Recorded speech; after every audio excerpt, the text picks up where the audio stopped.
So, I just want to start the discussion by mentioning that I'm very interested in the topic of social inequality, and more specifically, how cognitive processes related to perception influence and affect social inequality.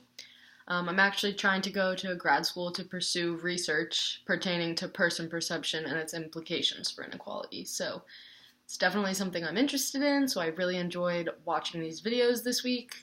Um, Specifically, I'm going to be talking about the rise and fall of Jim Crow. Um, so, my first point is that the video states that conflict over black emancipation is as old as our nation. And this is something I've always really struggled with because I never really understood how white people so easily decided that the African Americans were somehow inferior just based on the color of their skin. Like, the color of their skin doesn't inherently have any meaning. It was only us who gave it meaning. So, for us to collectively come together and decide that the color of their skin somehow signified that they were lesser never really was something that resonated with me, and I never understood how people could act so harshly and violently towards them because of this social construct that we created. And I think it's just crazy to see how everyone jumped on board. And like, there's so many research experiments like that talk about just in general how people are willing to follow orders just because like that's the kind of people that we are. And even if we know that it's hurting other people, or even if we know that it's the wrong thing, if people are telling us to do it, and if everyone else around us is doing it, we typically do it too.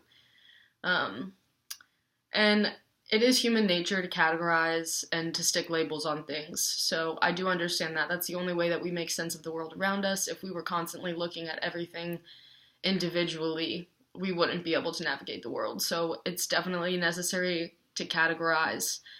And that's the issue with the whole colorblind racism thing right now that's going on, is this idea that you don't see color. Like, we're hardwired to see color. You notice differences in people, and it's foolish to say that you don't. The issue is the biases that are attached to these categorizations, and oftentimes they're at a subconscious level, at least currently. Like, in our present day, a lot of these times they're at a subconscious level, and you don't even really realize that you have them.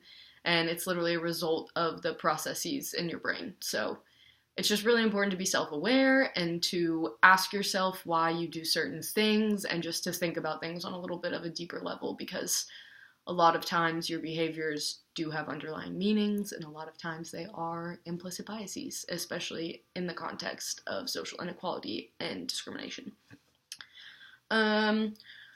Another thing I want to talk about is simply just the perseverance and dedication that African Americans showed throughout this time. I think it's crazy how they constantly were set back and constantly treated unfairly, and they never gave up. And I think that that is very admirable, and I think that that takes a lot of strength. So, the people like Booker T. Washington and Lucy Laney and William Holtzclaw and just all of them, like, they weren't taking no for an answer. They weren't taking the justice they were being given. Like, they knew it was wrong. They knew that they needed to do something, and they weren't just willing to stick around and play the victim role. And I think that that's really important. They stepped up, they did something, they acted, and they did this in the face of fear, in the face of terror, risking their lives to do these things. Like, I don't know, it's just crazy to me.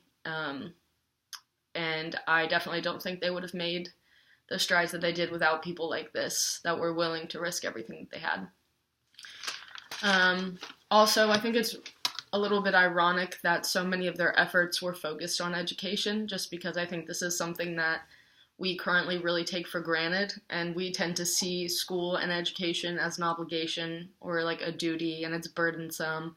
But like, in the case of William Holtzclaw, like, he snuck off. He like snuck past his overseer, and his brother would stay home so they wouldn't get in trouble. So one of them would be there to do the work, and they snuck through the woods to get to school just to learn.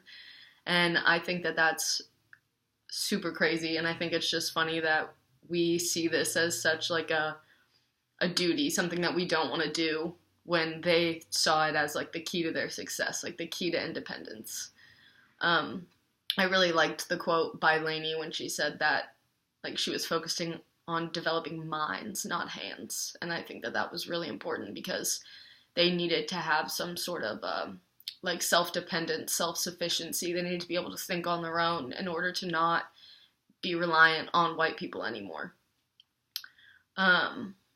Last thing I just want to say to wrap all of this up is like this is obviously a really terrible time of our nation's history, and it's very dark and it's very negative, and a lot of us would rather ignore them and not talk about them, but I don't think that that's the answer. I think it's really important to talk about these things because it is a part of our past, and the only way we can avoid future mistakes is to study our past because the past often repeats itself.